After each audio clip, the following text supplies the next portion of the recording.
This episode is brought to you by BeWaterSmart.info. Is your yard summer strong? A summer strong yard is tough enough to take the heat and still look its best. Here's 2 ways to help. First, replace your thirsty lawn with native and low water use plants and install drip irrigation and high efficiency rotor sprinklers. You'll use less water and have a healthier, happier yard.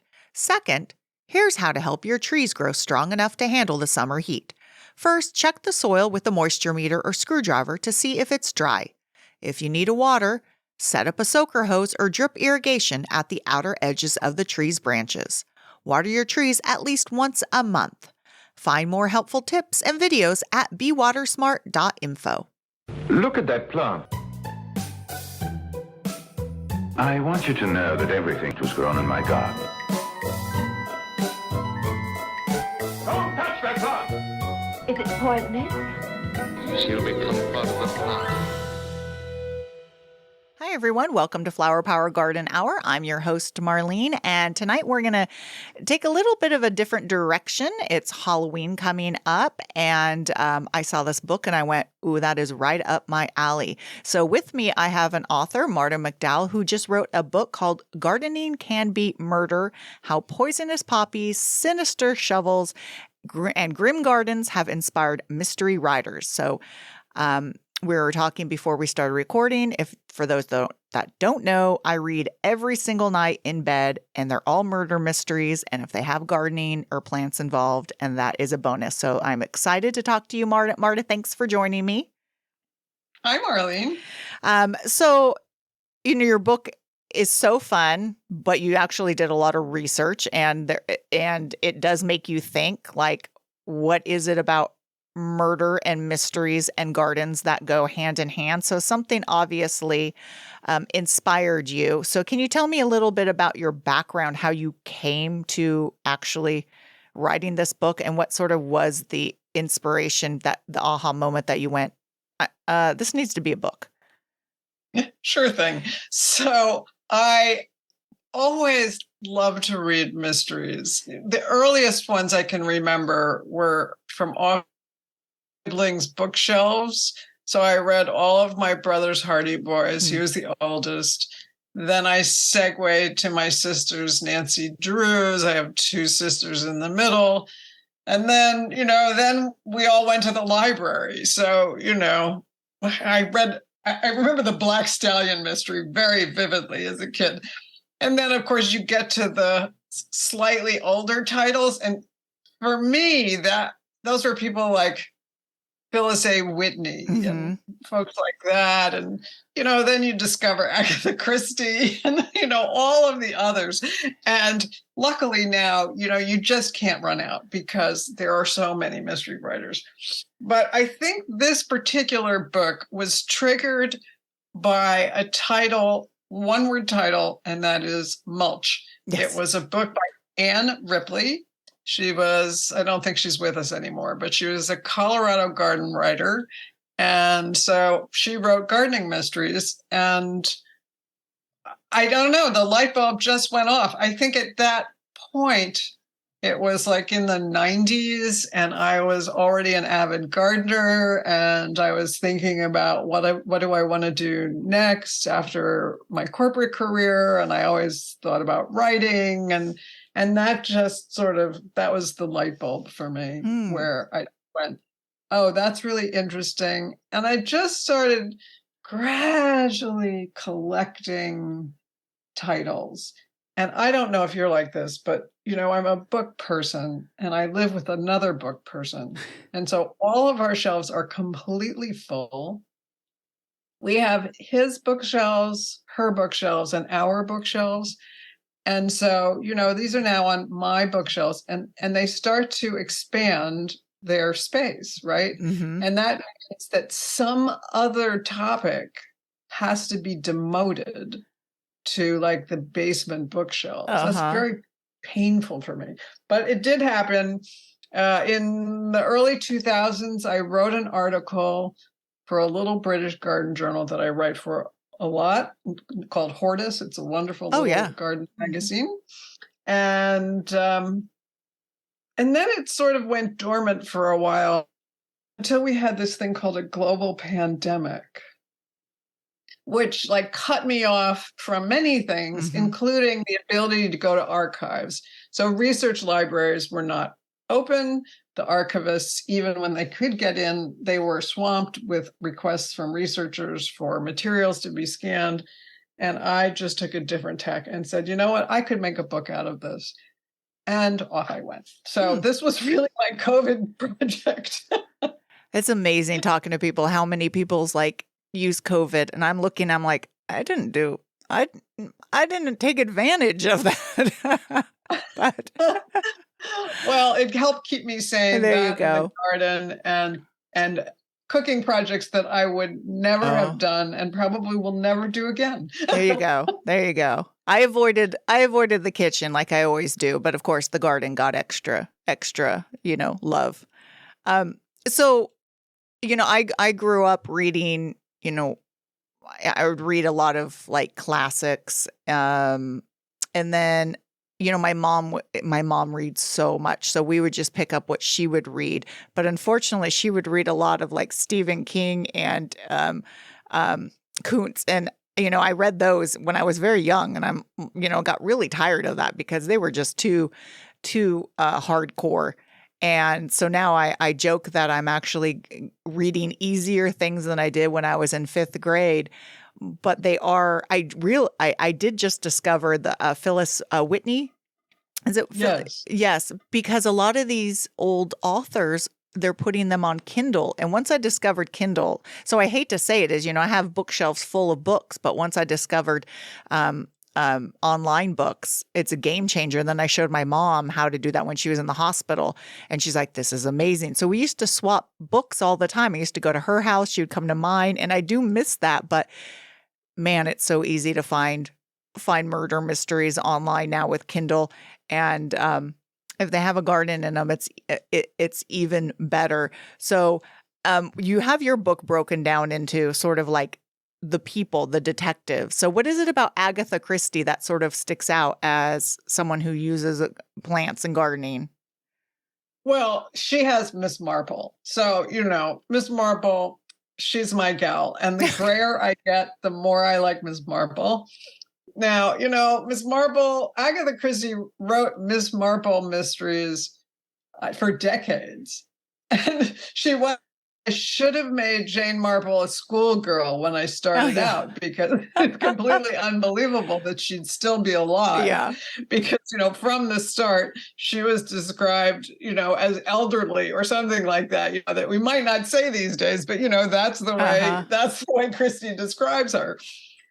So, Jane Marple, she is a little bit of the village busybody in a way, right? She likes to know what's going on. And so gardening and also bird watching are great because she can be outside, watching the action. And, with bird watching, you can even have binoculars. Exactly.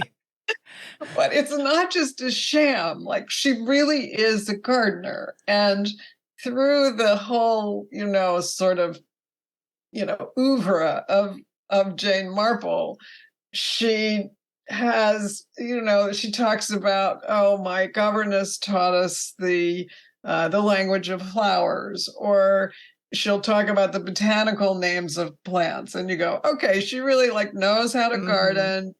She is, talking the talk and walking the walk. So that's really fun for me to find a solid gardener, who's also a detective. So, I'm not Agatha Christie, she grew up in a country home. They certainly would have had extensive gardens when she was a child. Then as an adult, she eventually gets a country house of her own and has very lovely gardens, which I want to visit. I couldn't go anywhere. None of us could go anywhere. Yeah. But that's on my, Yeah, I saw pictures of it, and, it's a dream. I mean, everyone's dream who gardens. Well, I think most people's is, the quintessential English garden. And with the big manor house. And I'm like, oh, that's nice. But she deserved it. So why do you think that, or is it that as gardeners, we just notice it? But why do you think gardens and plants play a big role in mysteries? Well, some of it, I think, is, if you're a mystery writer, you have to come up with, plot ideas. Mm-hmm. And if you walk out, if I go out into my garage and look at my tools, I go, yeah, that's a good murder weapon. So's that one. So's that one. You open up the cabinet and there are these various chemicals, not as toxic as they used to be, but, still you go, okay. And then, you just walk around the garden and you go, I could bury somebody there. I could kill them with that plant. My spouse started to worry. I was just about to say. That's, this is really interesting. So I think that's part of it. But then also, gardens have a really interesting contrast to murder, right? You have this idea of the garden as a paradise, right? The whole, Edenic place. Versus like this dark side of gardening where it's going to perhaps be creepy or perhaps be, the place that a horrific crime happens. And I'm like you, I don't like the super tense, definitely no stalker mysteries for me. I'm sorry. I can't really read them or definitely can't watch them because I'm so prone to nightmares. So, so be it. Yeah. I think it's maybe just maybe it's, I don't know if it's because the books I read tend to be set in older times, because I don't prefer to read anything that's of modern. Reading for me is escapism.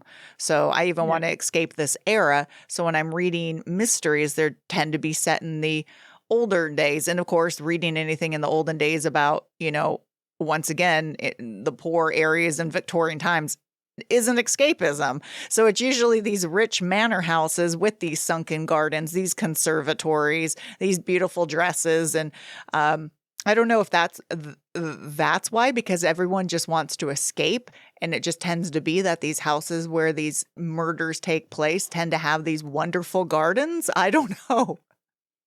Well, it is true that, of all of the the countries in the world, the British murder mystery is sort of supreme, right? And same thing with, right? I mean, we can argue that, but a lot of us, especially if you like flower gardens, you kind of think of that beautiful, English flower cottage garden, that's like the ideal. And there are a lot of mysteries set back in those times, or at least in places that still have gardens like that. Yeah. The one thing that surprised me, though, Marlene, was how recent the historical murder mystery is, because it was really Ellis Peters with her Brother Cadfael series, which she wrote in the 60s and 70s, that really started this whole idea of the historical murder mystery. Now, she went way back in time. She set her sleuth, who was a Benedictine monk, in 12th century England, which was a very, turbulent time in British history. And, it was a time when the monasteries were still flourishing in England, which, of course, stopped with Henry VIII. But, she was a couple centuries before that. And they are really well researched and wonderful stories. I remember them on like the PBS Mystery Series, which, was either BBC or ITV, did a series starring Derek Jacobi as Brother Cadfael. And they're still worth watching if you can, find them to stream or borrow them from the library. So only the 60s and 70s, because I guess, I'm thinking back. I'm like trying to think of, like Daphne du Maurier. I guess that's not really a murder mystery. Trying to think of these other. So just sort of like. And Rebecca, I'm trying to think of when that was set. Yeah. I guess, oh God, My Cousin Rachel. I think that was set further back. Okay. But again, I'd have to go back. Yeah. And that's not really considered a murder mystery per se. So I guess the modern murder mysteries that we are all used to. And when I consider that sort of just a nice clean ending, it's sort of Yeah, a build up. yeah. Yeah.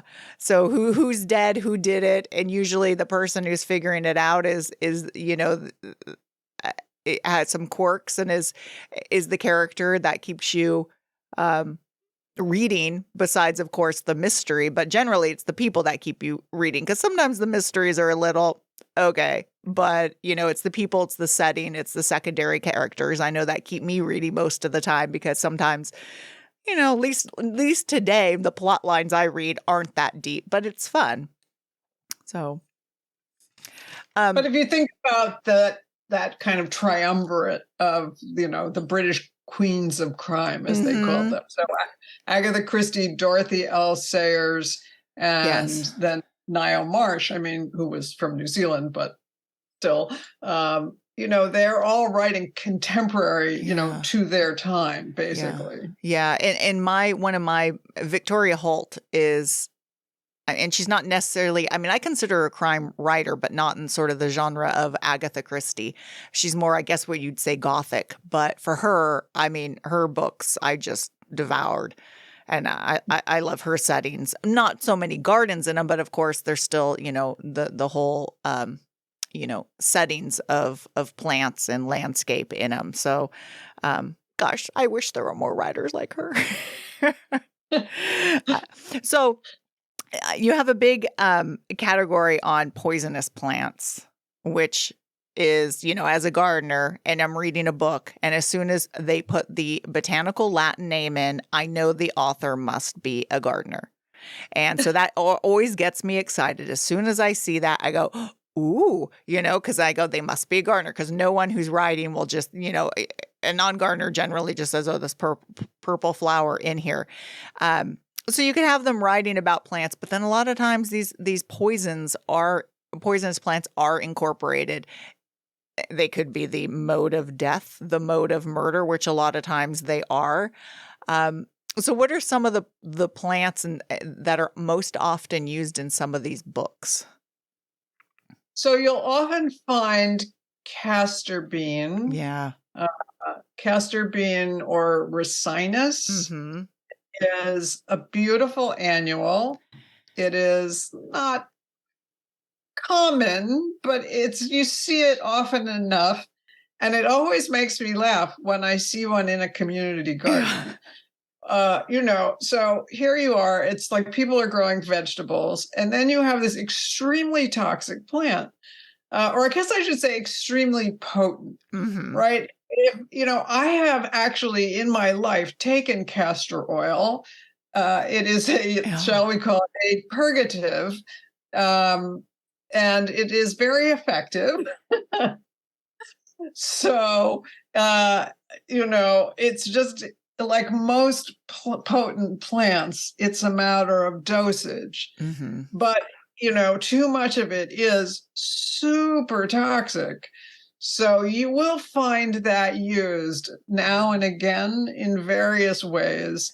The one I remember offhand, off the top of my head, is a Margaret Truman mystery. That was Harry Truman's daughter, and she wrote the capital murder series, and it all took place in and around Washington, D.C. And in one of them she uses castor bean as the murder weapon. So you will see that. You will also see it in true crime. Watch the news and you will eventually spot ricin or ricinus, and that's the same thing. It's castor bean. Yeah, I think in your book, I think you mentioned that you think it got a little boost in books because it was used by a Russian, I think KGB agent against another Russian, and it was the umbrella. It was the umbrella jab. Actually, Bulgarian. Okay. Markov.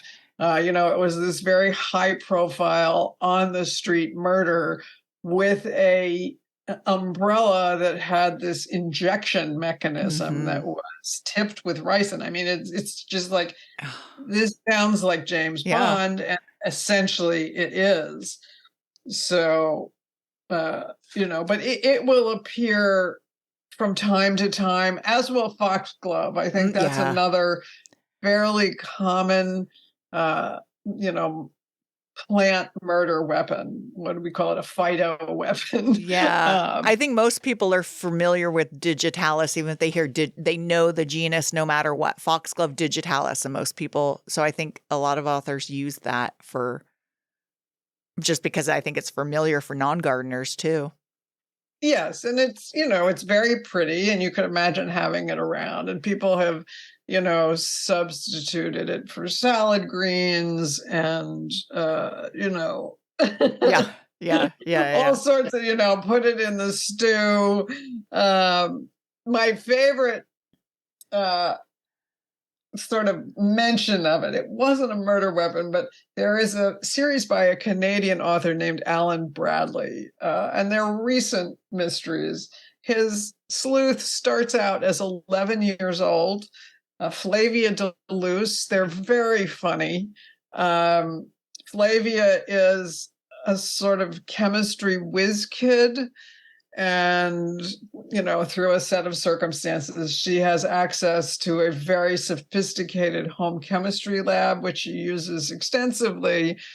And in one of the series, she gives very explicit instructions on how to extract the alkaloid from foxglove leaves. And I want to go like, well, don't try this at home, kids. Yeah. This is dangerous stuff. I know.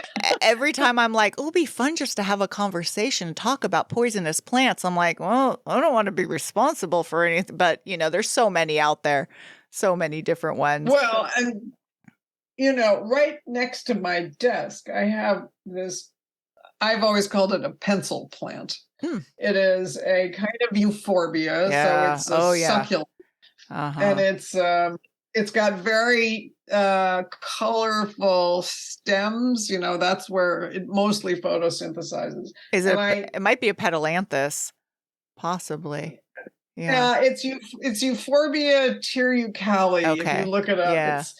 It's this weird plant that I got a piece of from a place I worked and propagated it, and I've had it ever since. And it's really toxic. Yeah. It's very cute, but I don't eat it. And I don't have pets that, are plant eating pets. You do have to be careful. A friend of mine was cat sitting for her daughter, and the cat started eating Dieffenbachia, which is also quite a toxic, very common house plant. Yeah, it has the calcium the calcium oxalates in there. At work we have a whole bunch of different euphorbias in our collection, and I've had many run-ins with euphorbia. It has a sap that it blisters, so it could blister your eyes so bad that you temporarily go blind. And I've had it in my eyes where I couldn't wear my contacts for a full month. And Oof.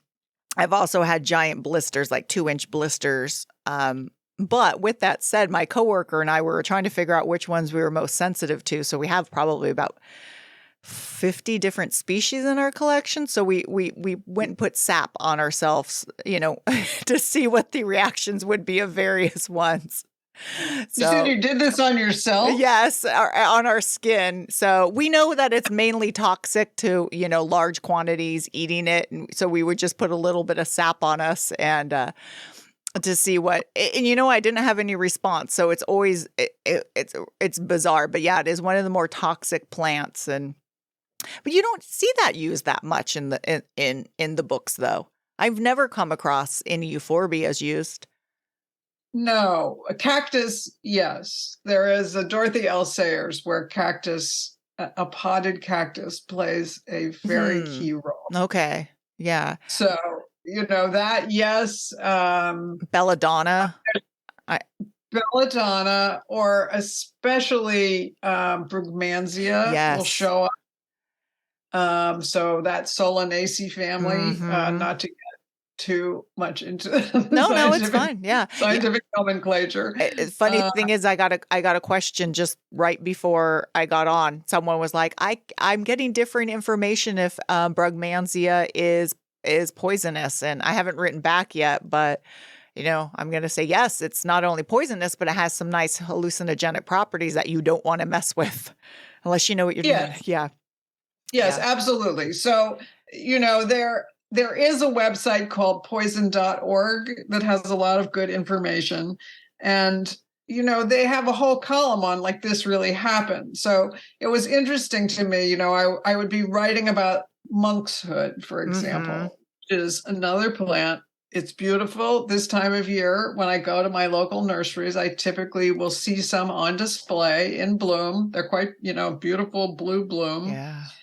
And, the concentration of poison is very high, especially in the root. So, you would never plant this next to your carrots. Yeah. Just don't. It's not going to infect the carrots, but God forbid someone should dig Pull up on the the wrong root. one. Exactly. Yeah. And it does, again, it appears in different murder mysteries. And for me, one really fun thing was finding kind of obscure mysteries that, by people I'd never heard of. So there's an Irish, she was a garden writer named Sheila Pym, and she wrote a couple of really marvelous mysteries, including one that's called Common or Garden Crime. And it definitely features monkshood. And one of the characters is actually named Linnaeus, which I thought was really cute. That's cute. Yeah. You don't hear that name, guys. That would be a hard name to live up to. So wonder why. So on the other side of the plants that caused the deaths, there's also plants that cause the murder, that cause the strife. And generally, and you hit upon it, and it's true. It's like the blue rose, everyone trying to get a blue rose, and then orchids generally. Those are those like the two big plants that generally cause murder in garden books? What I found is yes. Roses, people are crazy for roses. There's a wonderful, wonderful book called Deadheads, which is a great mystery by Reginald Hill. And it's really motivated by someone who is so passionate about his rose garden that he will do anything to protect it. I mean, anything. The Blue Rose, as you mentioned, is a book by Anthony Elgin, who is a Rosarian and has written several murder mysteries. But The Blue Rose is interesting because it's all about a patent and, kind of the intrigue and the homicides that are connected to this potentially very valuable plant patent. And if you look up blue roses and you look for images of them, I mean, they dye them, they do all sorts of things, but there's no real blue rose, just like there's no true blue dahlia. Blue is a hard color, I think, in plant science. It must be something about that particular color that you don't see it that often unless it's a plant that is naturally blue, like or monkshood. I think the blue rose is, quote, the holy grail of plant breeding.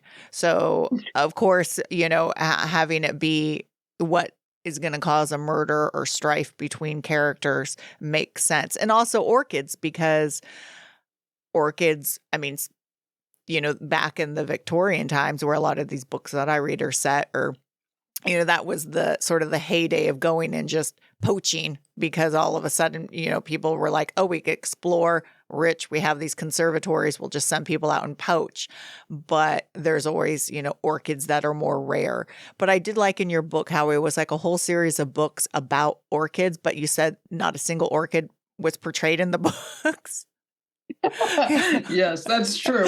If you want real orchids in crime fiction, don't miss the Nero Wolfe series. They're a little dated, I will say, their attitudes towards women is not, perhaps what we would write now. But if you take that in stride in terms of, when they were written, they are quite entertaining. And the orchid information is quite accurate. Rex Stout, who is the author, was an avid gardener, both indoor plants. He had something like 300, which strikes me as almost insane.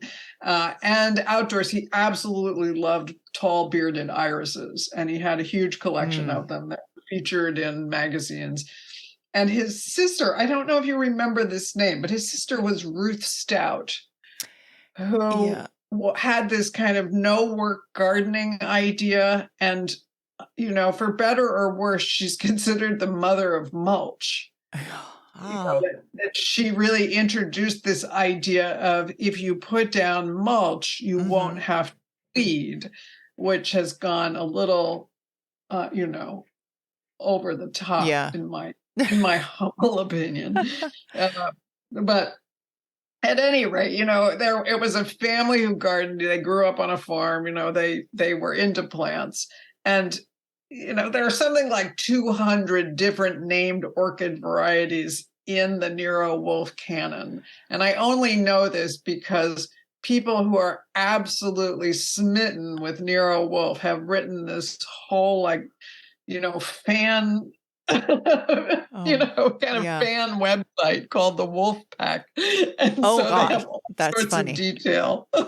That's funny. I wonder if that, like, I wonder what comes first, being an orchid lover reading the book, or being a mystery writer, and then you read the book and then you become an orchid collector. Because I mean, if that it's you know, showing so much in the book, it must intrigue people to garden. I would think they're like, my God, what are these plants? I got to start growing them. Or so. Yes, absolutely. And you know, Nero Wolfe is this kind of obsessive, eccentric detective in New York City, and he the whole top of his brownstone on the 5th floor penthouse he turns into greenhouses, and he has an orchid manager, and so of course he has to charge immense fees to support his habit.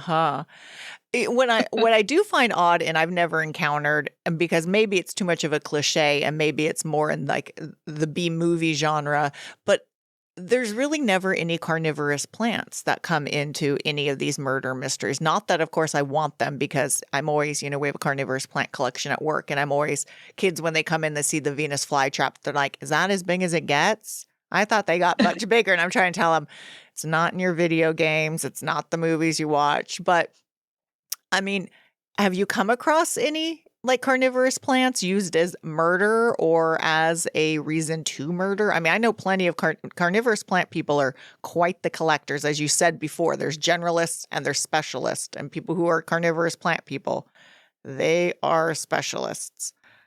So I would suggest that they read, there's a short story by Ruth Rendell called Venus's Flytrap. Oh, okay.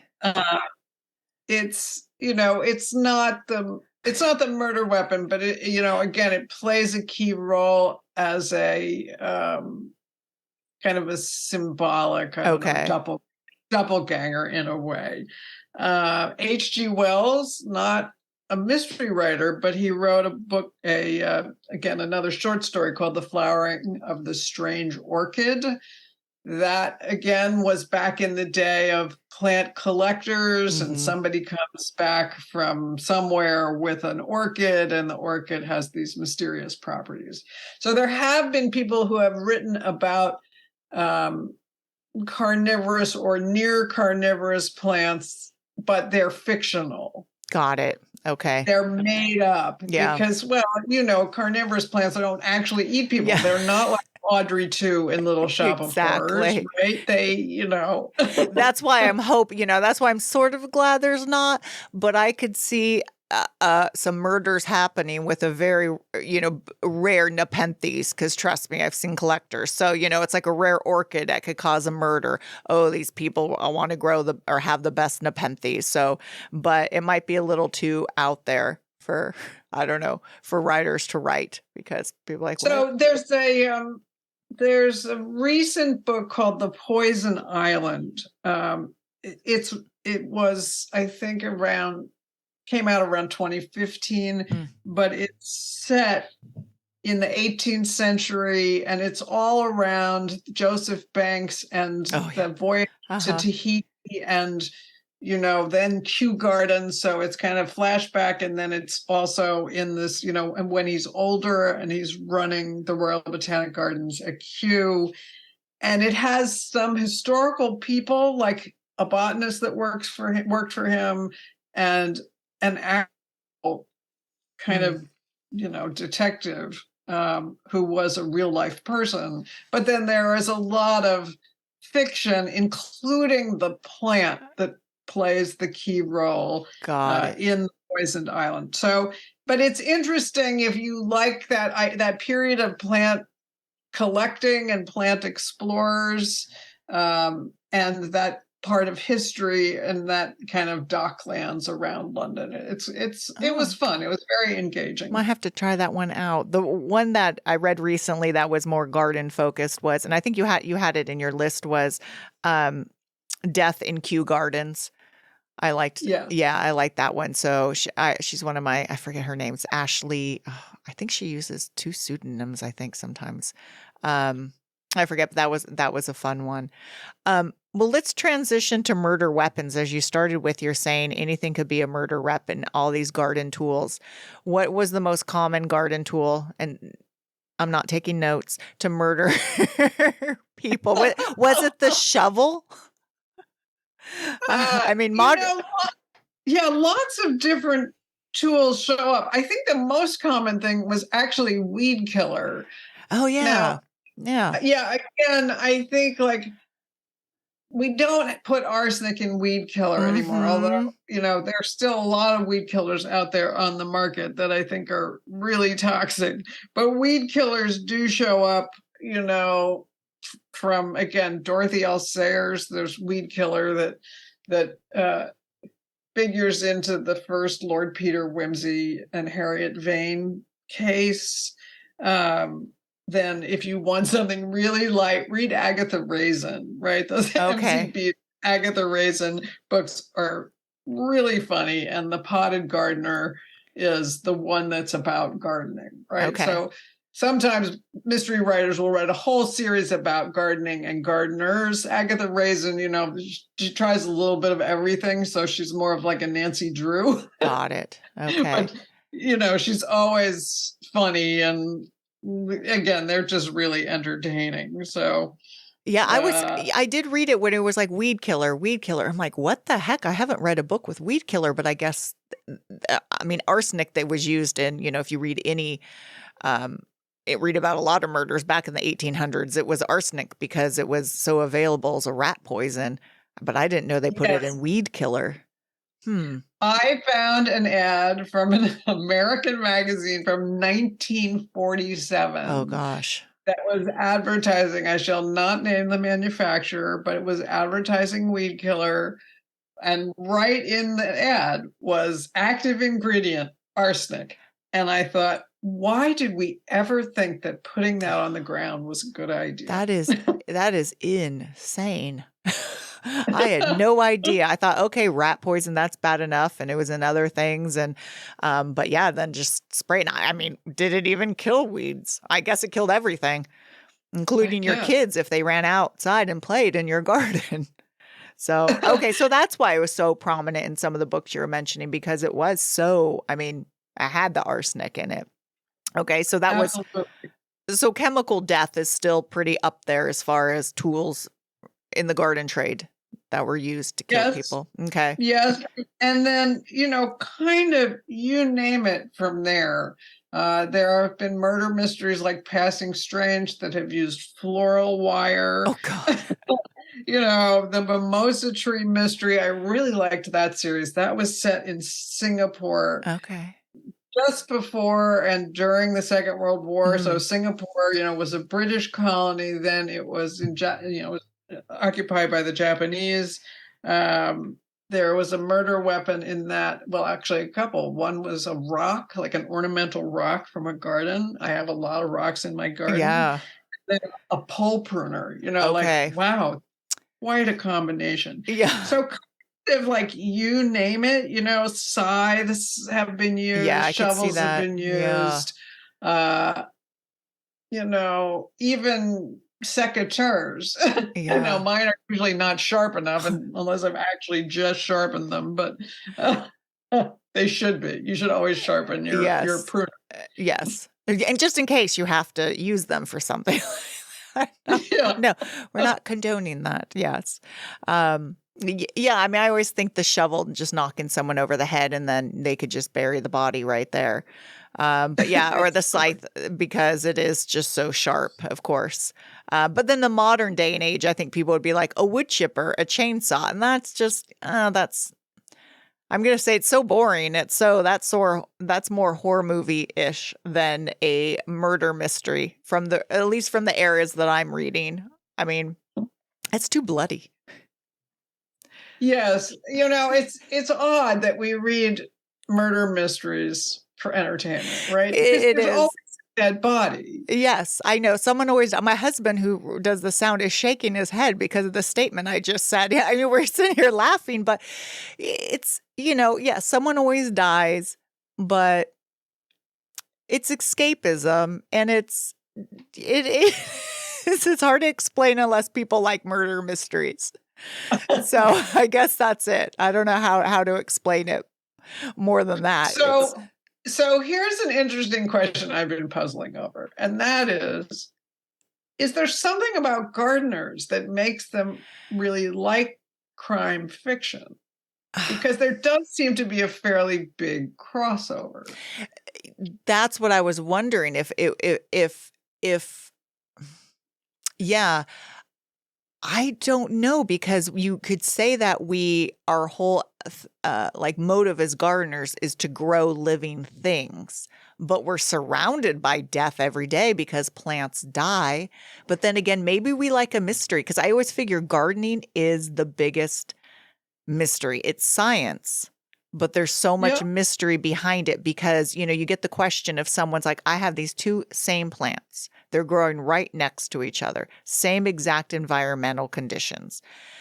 And there's got to be an answer instead of just, oh, it's magic. So there's obviously a scientific reason. And I think maybe it's solving a mystery. I mean, I know that some of them, like when someone sends me a picture of a plant and I don't know it and I've never seen it, that's really exciting because that's a mystery. I have to put what I know to the test and go, okay, it has this shaped leaf and these are the flowers, and you have to go through all the skill sets that you know. Or why isn't something blooming? Does it need this? So I don't know. Maybe gardeners are plant detectives, really. And so when there's a murder, we try to solve it. I mean, I have no skills in solving murders, but maybe I pretend to when I'm reading a book. I don't know. That's my 2 cents. I also think that gardeners like to exert control. Okay, there's that. Right? Like we are trying to make plant A grow in plot B. That is true. That is true. You go here and you don't go here, right? And you make these choices. I hate to say this, I'm constantly murdering plants in my garden. I mean, I try to give them away when I can, but it's like, you go, well, it's just too much. Some of this has got to go, or this plant is way too big for this spot. And so, that trying to exercise control and with a classic murder mystery, you are going to have an ending that is tidy, right? It's like the garden is weeded, everything's deadheaded, it's all staked. Today, it's just right? Maybe not tomorrow, but today it's just right. And that's what the end of a murder mystery is kind of like that for me. It's very satisfying. Like it's done. It's justice is served. We've found out who the villain is. I didn't solve it myself. I always am a little unhappy if I have solved it. That is true, because midway through, if you're like, you think you know who did it, you're just like, wah, wah. And then it's the truth. You're like, really? So yeah, no, but I like the idea about control. I mean, for me, control is, we're trying to grow these plants that are completely different zones, different environment, and we push those limits because we think we could control the plant, to a certain extent. Pruning is the ultimate control. in plants because we're trying to make it a size or shape. So yeah, I don't know. Maybe it's different for everyone, but you obviously have encountered doing your research, maybe that there is a link, and I don't know. That's Yeah. interesting. Oh, I was rereading the very first Hercule Poirot novel. You know, the one where Mhm. Agatha Christie introduces him, and I thought, oh, I should have included this in my book because he is very aware of the symmetry in the garden and comments on it more than once. Ah.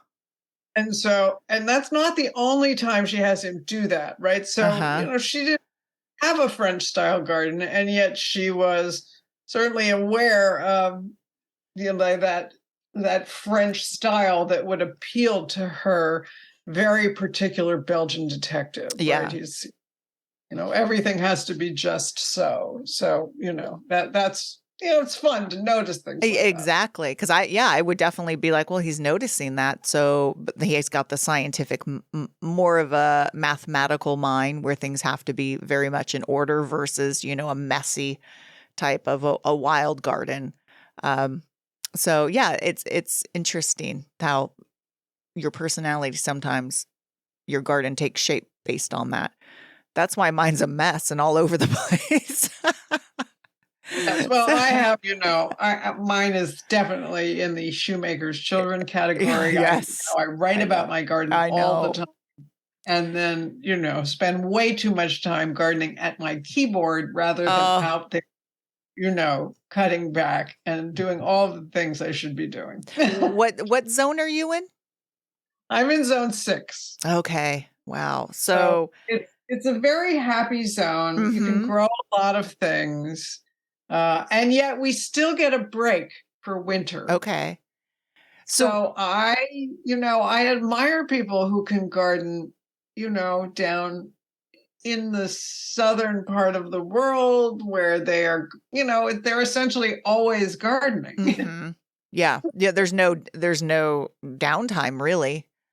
Right. I mean, I have a friend in Florida, and she says, I basically have to garden with a machete because the stuff grows so fast. Yeah. I mean, I'm in zone 9 and we definitely do get a break because, deciduous plants go deciduous, plants go dormant and die down. I have a winter garden, but it's not that crazy growth happening for anything really in the regular garden.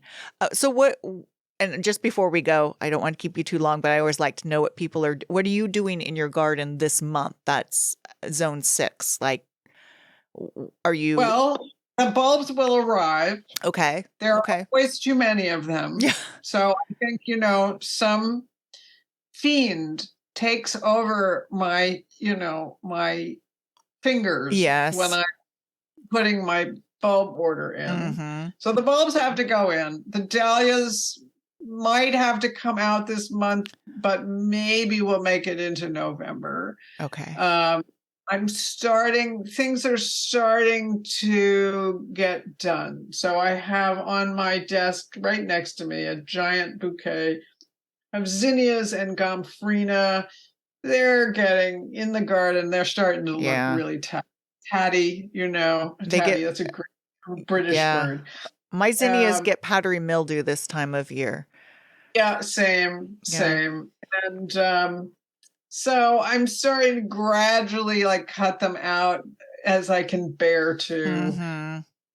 Are your dahlias dying down? Are they died down already? No? Okay. No.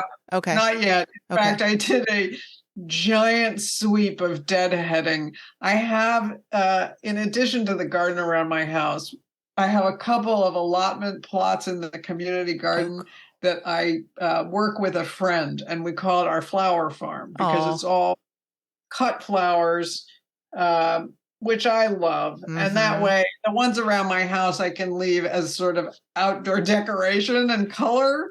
Yeah. And I use the ones down there for cutting, and it's really fun because we have plenty to go around and, give away and stuff like that. Yeah, no, I love flower gardening. It's true. Like the dahlias, I'm always so sad to cut them. I allow my friends to cut them, but I never cut them because I'm like, oh, I just can't. So I'm like, you go ahead and cut them. And I'm like, okay, at least someone's putting them in a bouquet. But zone And six. I'm bringing plants in, so Okay. things. I bring out a lot of succulents, agaves, and Okay. various kinds of aloes and things like that. For the summer, they are on my patio. That's what I grow out there because I don't need to worry about watering them. But then I've got to get them inside. They like a little cool. In fact, a lot of them have popped into bloom. They seem to like, Wow. that dip in temperature. Yeah. And I guess the shorter day length.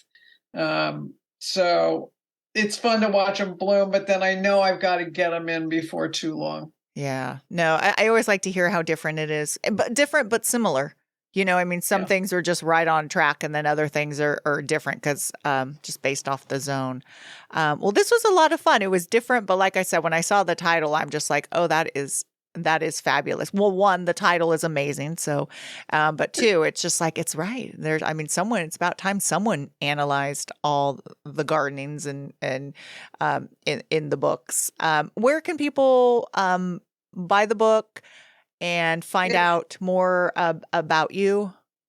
Sure. The book is available, online. It's available. Please support your local indie bookstore. There's too few of them left, including the one in my town closed, which is really a tragedy. And while it is available as an ebook, I have to give a plug for the illustrations, which are really awesome. An artist friend of mine did them, and they are very cool. And I never think they look as good in an ebook. True. So, for me, you can look me up. My name is Marta McDowell. My website is martamcdowell.com. Okay. Okay, so you can buy it from there. I put the whole book list up on my website. Yes, I did see that. I was perusing. I'm like, oh, I read that one. Oh, I read that one. I'm like, but I haven't read a lot of these. Yes, and if you have other suggestions, okay, yeah, should be added, please send them to me because I am putting them up. I'm adding to the list. Oh, that's fun. Okay, so it's ongoing. Yeah. If I come across anything, I'll send it to you because yeah, that's fun. So if I see anything in there, so maybe I'll be a new weapon of murder or a new plant for reasons for people to murder. That'd be exciting. So well, you already said you should write one, right? If some plant collector is, stealing some rare carnivorous plant, there's obviously room for that. There you go. Yeah, I will get my carnivorous friends to write it more. So until next time, everyone, happy gardening.